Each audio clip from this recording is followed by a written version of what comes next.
Hello, everyone, and welcome back to the Silver Screen Shenanigans podcast. My name is Devin, and the question of the day is, if you had to choose your favorite villain, besides the one we're talking about today, throughout the MCU so far, which one would it be? For me, it was kind of like a toss-up between two, like Ultron and Killmonger, but I think I'm going to go with Killmonger, just because of like how hardcore he was. That's a pretty good answer. I'm Riley, and I think like they didn't create themselves is like the biggest thing in my head. Like a villain that they didn't make.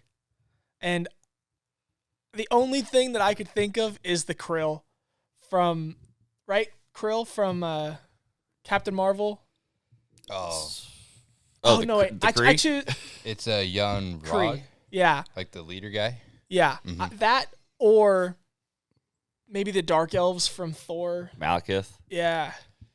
Because they didn't create those. And Ultron they killed was Thor's created. mom. Yellow Jacket was created. Like all of the issues that these people have with the main characters, they did to them. I'd say most of them. Yeah. Like Red Skull, not really, but Right. Red Skull Killmonger, is not one of the really. few. What do you mean Killmonger not really? His He dad killed killed his dad. His dad killed his uncle. T'Challa had nothing to do with it. But His dad did. Wakanda created that guy. That's But so. it's- Let me That's hear a it good out of your point. mouth. That's a good Let me point. hear it out of your mouth. It's not That's a good T'Challa. That's a good point. So But Caffrey. yeah. So hi, my name's Jacob. I was thinking, like we've seen her, but it's Taskmaster. Like the movie version is not the greatest, but in general, that villain or anti-hero, I don't know what they're technically called. But It would have he was been better. I agree. It could have been I agree. better. The comics Taskmaster is pretty cool. It's pretty cool. So Yeah. in general, Taskmaster, not particularly the movie one, but we have seen it in the movie. So I do like Taskmaster. So we're talking about villains today because we're gonna come across probably The villain. the biggest, baddest villain that we've seen so far in the MCU. Because we're going to be talking about Avengers Infinity War. Which, like, I guess we sort of kind of thought it in the back of our heads when we were watching this movie, for the first time that, like this is kind of wrapping up this 10-year story. Like, this is, we're kind of towards the end. And you can tell because the stakes are getting huge. There are no larger stakes than in this movie. Mm-hmm. So we pick up immediately where Thor Ragnarok left off, with that ship full of Asgardians just getting totally destroyed by Thanos' ship. Because the Asgardian ship has no weapons. It's just It's a cruiser. yeah. So they're getting totally destroyed. You could hear them calling like Mayday, Mayday. We are a cruiser ship. There are no weapons on board. Yeah, Like- it's one of the coolest openings of an MCU movie because it's like oh, it's serious. Like, this is serious. People are dying. Many are killed. And we meet the children of Thanos, and I think they're all there except for one, like, Assassin. there's like a giant one that's in the comics that's not present Oh. here, which I find kind of weird that, like, why that one isn't present, but like the rest of them are. Huh. And Josh Brolin is amazing at Thanos, like with the motion capture and the voice itself, how intimidating it is. And he has so many great quotes in this movie. This had the best CGI. Oh, yeah. Thanos looks amazing. He had arm hair. Yeah. Like, The detail. And, just the absolute details that were there. when, like, there's multiple shots where they zoom in on his face and just, like, the wrinkles, the color of his eyes, and it's like scars. it's CGI, but, like, I can totally buy that he's there. Like that was my thing in like the past like Avengers movies, especially like the Civil War one. Like you could definitely tell like it looked fake. This is like you had to convince yourself that it wasn't. Mm-hmm. Yeah.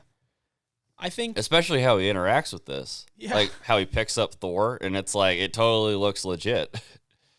I agree. By the way, everyone else is laid out. Thor is on the ground, like totally beaten to a pulp. Heimdall is pretty messed up in a bad way, and of course, Loki's trying to make a deal. He tells, like, he's looking for the stone, and he picks up Thor, and he's like, he tells Loki, the stone or your brother's head, and Loki, kill away, I don't care. But after the revelation that they had in their last movie, Loki can't take hearing his brother's screams, so he reveals the stone, and Thor, you really are the worst, brother. There is a theory out there I've seen before where, you know how he sent Loki originally went to New York, right? Yes. And you know how he looks pretty terrible in that movie. Like, he's been through it. Well, obviously, he got sent off in the universe and through a wormhole and whatnot. But there's theories that, like, he has the same scar that Thor's currently getting from that stone to his head. And so Loki already knows what it feels like to be tortured in that kind of way by Thanos. Oh, interesting. Which is why it played even bigger into the role of him telling him to stop. Interesting. And so that was the other thing too, right? If they obviously they thought it was the only way to do it, but if Loki wouldn't have grabbed the Tesseract, then Thanos would have had to fight the giant. Well, the stones aren't invincible like we see in later in this movie. And yeah. So Surtur possibly destroyed that stone and, Loki. And even if he didn't, Thanos would have to fight Surtur. Yeah. So Well, doesn't he die with Ragnarok though? Right. That's that he says it's his purpose, like his whole purpose is to destroy. die. Yeah, to blow up a planet and then die. Anyways, so it's kind of a distraction, I guess. Loki showing Thanos the Tesseract, because he gets to echo a line that Tony did way back in 2012. We have a Hulk. And so Hulk jumps in. He gets a few good shots in, and the real difference between Thanos and the Hulk is Thanos has agility. Right. Hulk has strength. And through a couple well-placed counters, it's over. Yeah. His speed is immensely. It was insane. Because he was throwing in like jujitsu moves. Like, yeah. bah, bah, bah, bah, bah. And yeah, for the first time that we've seen so far, the Hulk is knocked out. It's laid out. And I think this scene does like two really good things. I think it shows how well like Thanos like looks. And also it shows how intimidating he is, because he just beat the crap out of the two strongest Avengers and with like no problem. Yeah. It's scary. Yeah. Because this shows that he is It's legit powerful. Without, I mean, he has the Power Stone, so he we has know he's two stones. We had only one stone at the beginning of this. So we know he's already been to Xandar and laid that place to waste. But he didn't use the stone beating Thor or the Hulk, and I was like, oh god. No, I kind of like they didn't show Xandar. Right. That whole interaction. I think it would have looked a lot like Nowhere. Probably. Yeah. Well, like in this situation, right? Like we've already seen Xandar, we know what they're capable of, and he just not even a scratch. Well, they could barely hold back a small ship, let alone whatever Thanos had. What are you talking about? Well, they could like the when Ronan came. Yeah, when Ronan came with the big ship, and all the little tiny star ships couldn't hold it. Yeah, and they're all dead, so like yeah. They probably didn't have an army. So Heimdall uses the last of, like, I guess his dark magic to kind of whisk the Hulk away into space towards Earth, and then Thanos stabs him in the heart, kills him. That's another interesting thing, because Heimdall can see everything everywhere all the time. with his eyes. So he knows of Dr. Stephen Strange and Wong and all of that. He knows everything that's going on. So he sent him there on purpose because Heimdall knew that was the best chance they had. Mm-hmm. My thing is, why didn't he send Thor as well? Because Thor is in the middle of a bunch of metal. He can still move it. It's the Bifrost. Right, but I think because it'd be the same thing as Hela. She could follow them there.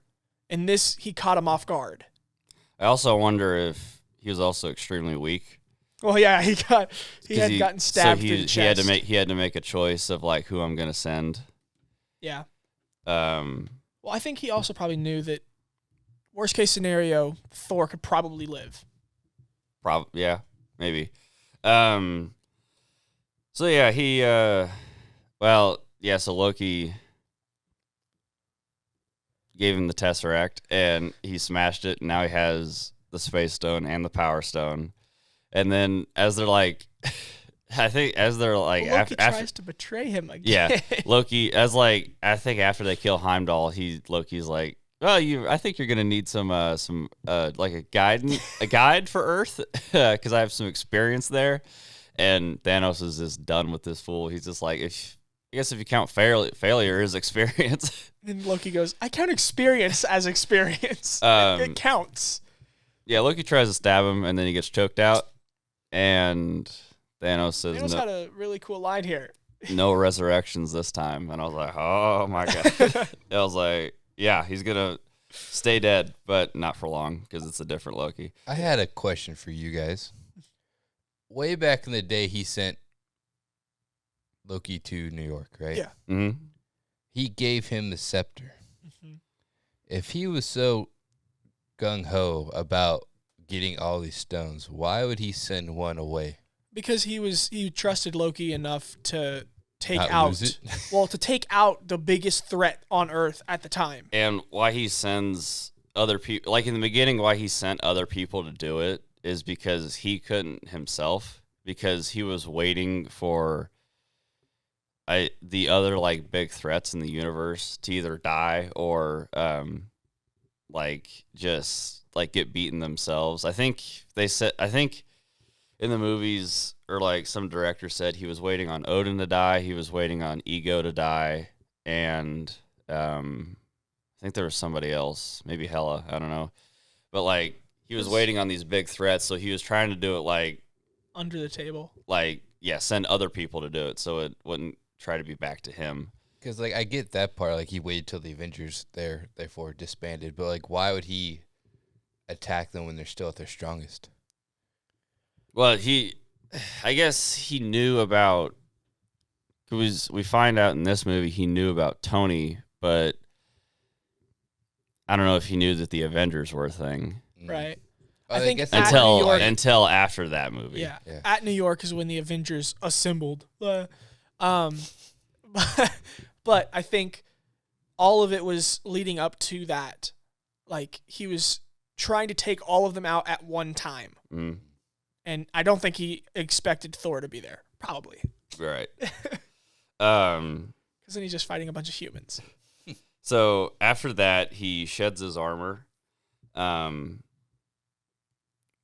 And I think this is fascinating too, because as the Mad Titan, he has this own philosophy of his where he doesn't think of himself as a genocidal murderer. He thinks himself as a messiah. So he's in his own head, he sheds the armor and he is going on this purposeful journey. So he really doesn't need armor, but he could have also, I guess, sorry, this is still back to that, what he was waiting on before he really did all of his moves. Oh. He was probably also waiting on the old Sorcerer Supreme to die. Ooh, probably. What's her name? Infinity? No, that's not it. The ancient one? Infinity. So we follow Bruce. Well, I guess Thanos blows up the ship. He uses the Power Stone to blow up the ship, and then he uses the Space Stone to... Peace out. He leaves. Thor cradles Loki. Yeah, and boom. Because at the end of the day, they are brothers. Yeah. So we follow Bruce as he goes to Earth. He crashes through the window of the Sanctum Sanctorum.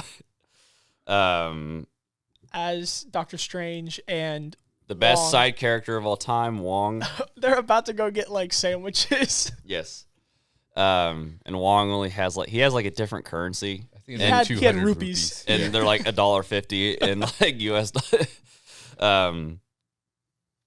So and then tuna melt. yeah, Bruce warns them that Thanos.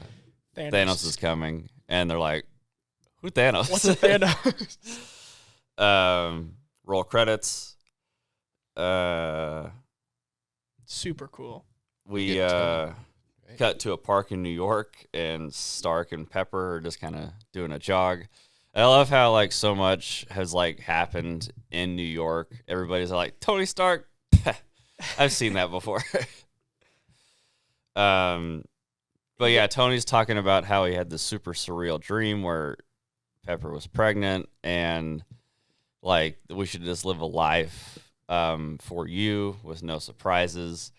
And she like has a pretty good line where she's like, "If you wanted that, then you wouldn't have put that thing on your chest." And I was like, ah. And he goes, it's just a housing case. I Yeah. mean, it's really just it's for the nanobots. Honestly, he didn't even have to put it on his chest. It just could have been in his pocket. Yeah. But it's like his thing. It could have been a watch. Like, let's be honest. It Oh, could have been could've. like a really cool like Omnitrix type Ooh. thing. As they're talking about no surprises, Doctor Strange comes through a portal, and so does Bruce. And they haven't seen each other in I think it's 2 years. 2 years. And so they go back to the Sanctum, and they're talking about how like this is the guy that sent Loki in 2012.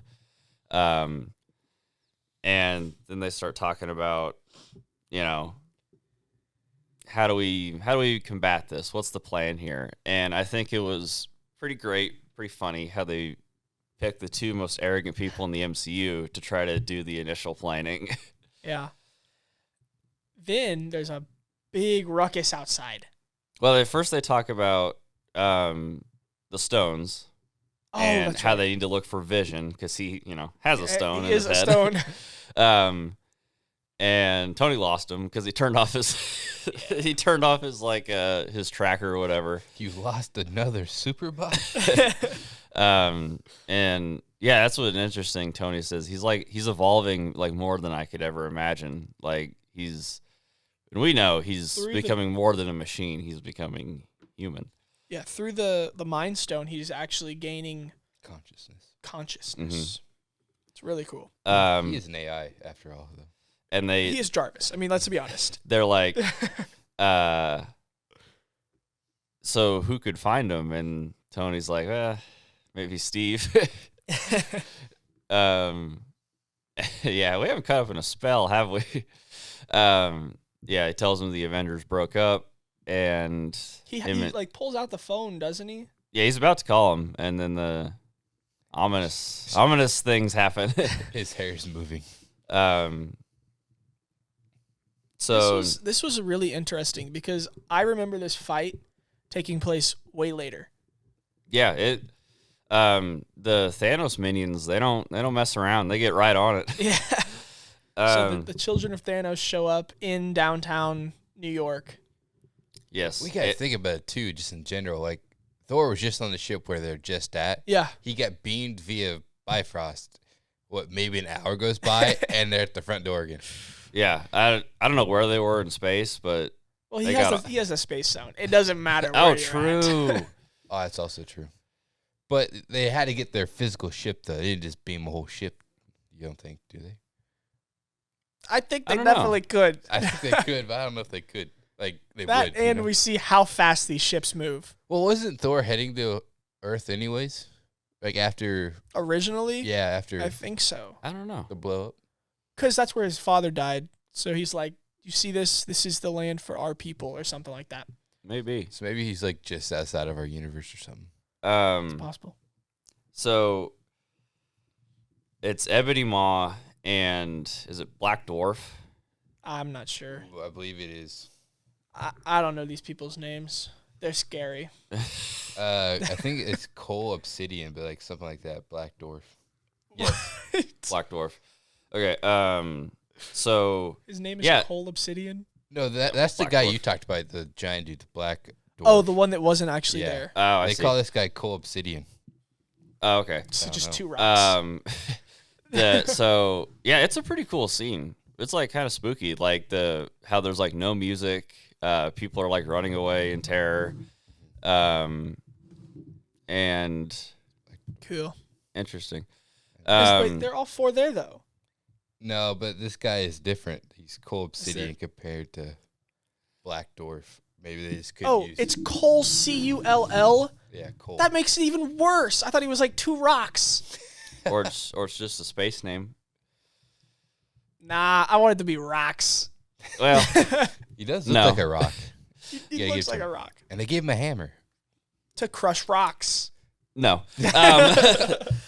So pretty cool scene where like there are people running away in terror. It almost kind of reminded me of like a kaiju movie where like people are like just running away in terror. The next thing you expect to see is a giant just like and you can see the visible like concern on Tony's face. He's like, oh crap, this is it. It's happening right now. And then doesn't Bruce go, that's them. They're here. And so it's tough, right? Because they talk about how Tony's like, hey, take the stone and get out of here. And then he wants to use the stone. I think he wanted to destroy the stone, didn't he? And that's when Doctor Strange is like, no, I've made a vow to keep the stone safe. Yes. I cannot destroy it. So he tells Banner to at any time in this movie, if they just break one stone. Yeah. Any stone. People like to blame another character in this movie for like messing it all up. I think a lot of characters are a lot of them that they could have done anything different. So Tony tells Banner to Hulk up. He don't. Him and the Hulk are having a thing.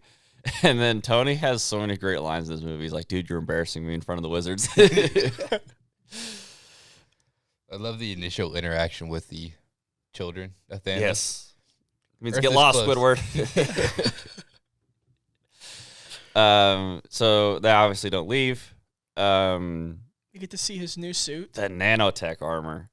In the comics, I think they refer to this as like bleeding edge. And yeah, this thing is BA. Like it can fight gods. I love how like the Hulk hasn't seen, or I guess Banner hasn't seen him in years. Yeah. And all of a sudden he has this cool tech he hasn't ever seen in his life. He's like, what is that? It's nanotech. Yeah. So they has fight. Strange kind of fights. I guess makes sense that Strange kind of fights Maw because they're both kind of sorcerer-esque. Tony fights Cole Obsidian, and like he's kind of getting punched around. And as he's about to get smacked, like with the hammer, something catches it. Dude, it's Peter Parker. Like Mr. Stark. He was we see the Spidey sense in this, which is pretty cool. And he sees the ship and he swung over. And dude, like, how strong is Spider-Man, dude? He caught this like axe thing, and then like he gets knocked away because he's talking to Stark. It's very interesting to see how truly strong he is, and yet he's a child. how childish he is. So Peter swings after. Well, I guess you could say Strange lost his fight because he gets choked out by a cable, like a land cable. And then the cape takes him off, starts running. I love Tony Stark's explanation. What's going on? What's going on, Mr. Stark? Yeah, he's like that. They follow the wizard. These two guys are after a stone from a wizard, and they're from space. He sends Peter to try to get Strange, but he gets beamed up. I'm being beamed up, Mr. Stark. So like Peter's on the outside of the ship. Yeah. And because he's Spider. He's Spider. but we're in the upper atmosphere here, so he's running out of air. And Stark releases the 17A Iron cool. Spider. I wonder what 17B is. Oh, It's like Iron Spider V2. Well, we saw like in like the cooler suit of Iron Spider. we see later on he's developed quite a few suits just for him. Oh yeah, off his own mind. So, Tony gives him the suit, and then he's like, Tony knows what this trip can entail, so like he unlocks like the parachute, and like it sends Peter flying back. And then Tony sneaks onto the ship and gets a call from Pepper, and it's like, Tony, you're not on that ship. Please tell me you're not on it. He's like, yep. I might be a little late for our dinner tonight. Like how she's just cussing him out on the phone as like it's cutting out. You better not, and then gone. So Peter webbed to the ship, and he's on the ship as well. I should have stayed on the bus. And then we go back down to Earth. Wong is going to go to the Sanctum and guard that, while Banner picks up the phone and calls Steve. What's kind of crazy is in this movie, like once again, like I think it makes sense because, you know, not on talking terms, but I think it's kind of cool how like, yeah, Tony and Steve don't interact in this movie at all. They don't even, not at all. Mm-hmm. Like not a single line. Don't see each other. Different planets, some would say. Some really cool music kicks in. We know what's happening. We're cutting to the Guardians in space. They're responding to A distress call. A distress call from, and they're like, it's obviously we're doing it is like To help these people. because we're nice. And he's like, if they don't pay us, then we take their ship. And then like, yeah, Gamora is like the only good one out of all of them. oh man, all their interactions are like so great. Like how Gamora's I am definitely Groot. whoa. Yeah, Groot's a teenager now, and we can only imagine the foul language that is and yeah, I love how, like you said, Gamora's kind of like the mother of the ship, and she like stares Quill down when they're like, oh, if they don't pay us, we'll just take their ship. And he goes, I'm kidding.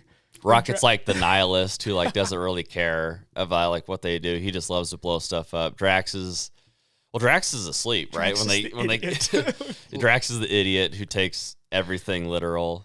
Obviously, I think he was he snoring when they like first cut in. I think so. I think so, but he's the one that suggested they beat him up and take their stuff. Yeah. So, Mantis is kind of like the passive, like she's like cool. Her abilities are cool, but like she's like very passive. Groot is he's a teenager, and that's all you really need to say. And Quill's like the quote unquote captain of the ship. I like his facial hair in this movie. He's got like the partial sideburns and then like the mustache. Yeah. It suits his character, I think. We cut into them singing along to the Rubber Band Man, which is a great pick. They are flying around the wreckage, and they're like, well, I guess we're not getting paid. And then Thor smacks on the front of their ship, and he like opens up an eye. But he's not his eye, the only eye he had. Yeah, he's not really awake yet. Yeah, he's in like fight or flight mode. Mm-hmm. They take him in, and they're like, how the hell is this dude still alive? And Drax is like, you're a douche. This is a man. They keep calling him like the God guy or something. They like he's a something angel. I can't. He's like an angel pirate or like those two words are like they say something like that. And they have Mantis wake him up, and he doesn't know where he's at. Yeah, he freaked out. Because the last thing he saw was his ship being blown up. All those people dying. And then he like talks about Thanos. Right. And they're like, hey, that's her dad. And they talk about how families are tough, and and then Quill's like, yeah, me too. I had my mom died, and I had to kill my father, which is worse than killing your sister. Arguably, it's worse than killing your sister. And I love how they cut to Rocket, and he's like rolling his eyes because they probably heard this like hundreds of times. I didn't know Peter was so like insecure. Like I knew like his issues. Like, well, I think he's right now. He really likes Gamora. Yeah, he's jealous that like the angel pirate baby is getting the attention from Gamora. I guess she did say his muscles are like made of steel. Yeah, Like, was rubbing up on him. Stop massaging his muscles. And then so like Thor's like he has a spoon in his hand. He's like, I don't need a spoon. I need a hammer. So he's like, they're like, what are you doing? He's like, I'm taking your pod and I'm going to take some food. And he's like, and then Peter goes, you will not take our pods, sir. He lowers it. He's like, are you lowering your voice? No, this is how I always talk. And him and Thor's interactions are so funny. He's like, you're copying me? He's like, he's trying to copy me. He's like, he just did it again. So they split. Because Rocket's like, half of them are going to go to nowhere where Thanos will be. Yes. To try to stop him from getting the Reality Stone. That somebody happened to sell there. Geniusly gave to the Some collector. guy named the collector. I mean, I guess like their whole thought process was they didn't want two on Asgard. Yeah. But yeah, the collector's not a guy who's gonna easily defend it. And so Thor, Rocket, and Groot they go to Nidavellir to get a god-killing weapon. Yeah. And Quill's like, should we all have one of those? And he's like, no, because your bodies and your minds would just like collapse in on themselves and you couldn't handle it. What? Is that true? I mean, probably. Have you seen Thor? Have you seen him? True.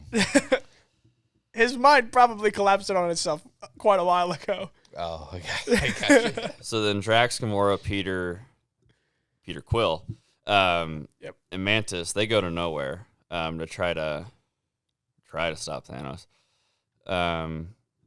Cut back to Earth. We see the Star-Crossed lovers themselves, Wanda and Vision. In these past couple of years, they've really grown this relationship. And they've had like an on again, off again. They see each other every once in a while. Right. Because they have to go back and meet other Avengers and stuff like that just to keep tabs. It's really like a cute thing that they have. They keep going back to each other. Technically, Wanda's still on the run, correct? Yeah. After Civil War. From the government, true. And yeah, it probably makes sense. Well, they're in Paris. So yeah, they talk about how maybe they should just stop going back and just be with each other. But as they're walking down the street, they see the newscast that Tony Stark is missing, and they're like, "Oh, well, we probably ought to go back." But before any decision can be made, he is stabbed through the back and comes out his chest, and this severely weakens him because he can no longer phase. He can't heal himself or go through objects now. Which is scary. Yeah. Because that's like half of his ability. Yeah. He's got the mind beam and he phases. Yeah. That's it. Yeah, I don't remember what this child is called, but he's a goblin-looking dude. Corvus Glaive or something like that. Oh, Corvus Glaive? Glaive. Yeah. Yeah, it was pretty like cool. the assassin. In the comics, they look pretty close to how they look in the movie. And yeah, he's a sneaky assassin, and that is very close. They I can't remember where I saw this, but it was on the internet somewhere, and they're like, why couldn't Vision sense him? And I'm like, do you think just because he's like a robot, he can sense everything that's going on around him? It was trying to warn him. Yeah, his head hurted. Right. He goes, my head. I got a headache. Want to give me some Tylenol? Yeah, he gets stabbed. They have a fight. Corvus Glaive and The girl. The girl. I don't remember. What's the lady? Uh, He's got it up on a picture. Proxima Midnight. Ah, yes. Mrs. Midnight. Yeah. So they're there to take the stone, but Wanda, she like holds her own for a bit. She's like doing her magic stuff and pew pew pew pew. And she hasn't lost enough to be powerful enough to do most things. Right. I mean, it was a mistake. The mistake they do make here is like they tell Vision after we get the stone, like we're gonna kill her, and then like that's when Vision gets pissed and starts really fighting back. Well, it's really hard because she can't just like fight on her own by herself. She's actually have to like care for this wounded person next to him or next to her. That's what kind of gives her emotion is what drives her power. She holds her own for both of them for a bit. Protecting him, trying to heal him while still fighting. But she was eventually going to lose that fight. However, and then a twain passes. We get another really cool entrance of like Nomad Steve, the bearded captain with like a black Captain America suit. It looks really cool. Proxima Midnight throws a spear at him, and he like dodges it, and catches it, and like throws it back, and like Natasha runs in and like cuts her leg, and then like they get one of their blades and like they stab Corvus Glaive in the side, and like he's down, like yeah, he's hurt. And Sam also comes in and like drop kicks Proxima Midnight, and they retreat. They get out of there, and it's awkward because the last time they all saw each other was in Germany. Hey guys, how do you think he found Vision? I don't think he ever lost him. So I think if Tony can't track him, how did this man that knows nothing about technology suddenly find him? So they called Steve, and they get on the ship, and Natasha says, "I thought the plan was just to keep tabs and check in when you could," and then Wanda responds, "We just wanted some time." So I'm pretty sure that Natasha knew where they were. And the call from Banner to Steve was like, "Okay, it's go time. You gotta go find them." There's some things going down, and we need everybody, all hands on deck. So they go to the compound. At least they're gonna go. That's the plan. It's time to go home. They go back there. Everything goes dark. We cut to a flashback of Gamora's planet when she's a little girl. And, fun times. Genocide. Yep. Thanos is taking that planet over. And he's separating the two groups. Those who will live and those who will die. Yeah. Well, I don't think he really gives them that option. They say just pick a side, really. Yeah. And if it's not even, they take her. We'll kill you anyway. And her mother goes on the die side. And so one of the guards is taking Gamora, and she tries to beat his hand away, and I think the guard just kind of okay, whatever, just he let's go. What a fighter! And then that's when Thanos meets Gamora, and this is what's interesting. It gives Thanos some complex humility. Emotions. Almost. He's not just a straight I'm gonna do evil just for evil's sake. He's complicated. Well, he's doing it because he thinks he's right, and it's the good thing to do. So he's not exactly non-merciful, And he gives Gamora this it's a knife that does the balancing thing on the tip of your finger. Perfectly balanced knife. As all things should be. And he shields her eyes away from half of her planet being murdered. Yeah. And then it cuts back to her on the ship with the thing with the blade in her hand. In his hand, it looks like a toothpick. Mm-hmm. in her hands, even now, big. it's like it's like a spear. Yeah, it's like probably like your hand. Like it's wider than your hand. It's at least a foot long. Oh, yeah. honestly. And as she's going through like those traumatic memories, Quill's like, "Hey, should I put some grenades on like right here?" But like, you know, I don't want to blow off my. Are these the explosive ones, or are these like the smoke ones? Because you know, I don't want to blow off my. And then she cuts them off.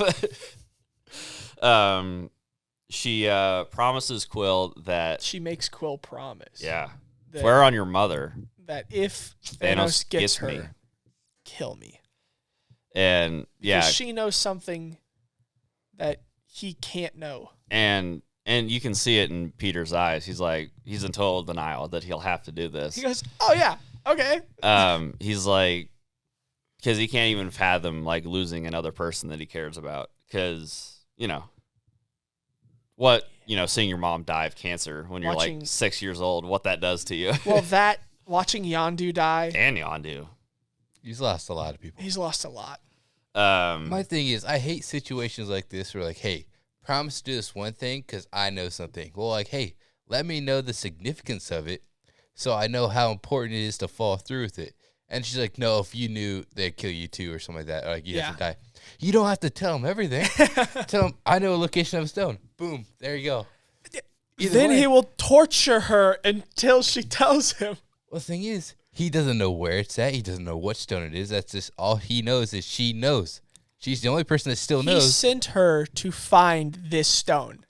He knows what stone she found. But still, Quill wouldn't know where it is because she didn't tell him. I think she's just so. That's a good point. I think she's just so steadfast in like her resolve to like not give Quill even the slightest bit of information because she's just so worried that she would torture him next if she dies and he has even an inkling of information. Yeah. But it doesn't matter because Thanos already knows. I think when it came down to it, Quill would have said the wrong thing and Thanos would have known that Quill knew something. So he would have killed Quill right then and there. So we go to nowhere. Yes. It looks completely normal. I mean, Besides normal missing for, all normal the people. for a celestial head, I guess. Besides the million people that usually do all the black market trading there. yeah. True. That's kind of weird. Where are they? That's kind of weird. So Thanos is there, and he's talking to the Collector, which is I can't remember the actor's name, but he does a pretty fun performance in all of these movies. Something Del Toro or something like that. Drax sees Thanos, and he gets his PTSD of like his mother and his wife and his daughter being murdered by Ronan. The worst thing Timing. It's bad. It's on Nowhere again. The same place that he did this with Ronan. Yes. So not only did he do it with Ronan, he was about to do it with Thanos. Yeah. At least like then he was wasted, but here it's just straight PTSD. But he's like, this is for I don't remember their names, but like he says this is for yada yada and yada yada. His wife and his daughter. Yeah, he starts walking toward, and then Quill's like, whoa, easy.